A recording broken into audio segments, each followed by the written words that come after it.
بنا به امور رسمی که روز 7 فوریه سال 2024 در نشست خبری رهبران کمیته حالتهای فوق‌العاده تاجیکستان صدا داد طی سال 2023 در آبهای تاجیکستان 181 نفر از جمله 75 کودک و نورس تا سن 16 و 36 زن و دختر غرق شدند.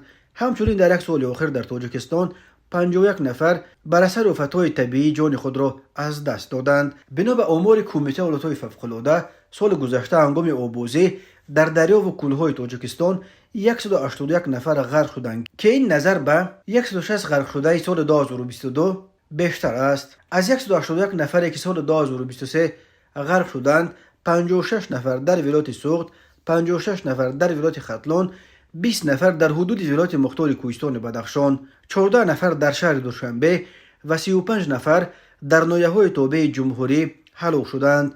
35 نفر از غرق شدگان کودکان سنشان تا 10 ساله، 40 نفرش نورسان از 11 تا 61 ساله، 67 نفر از 17 تا 35 ساله و 39 نفر دیگر بالغ از سن 35 بودند. در میان غرق شدگان 36 نفرشان زنان و دختران و 145 نفرشان پسران و مردم بودند. در نشست کمیته همچنین خبر دادند که در دوام سال 2023 در تاجیکستان 550 حادثه و حالتهای فوق‌العاده طبیعی ثبت شده است که این نظر به 697 آفت طبیعی سال 2022 خوشبختانه خیلی کمتر است.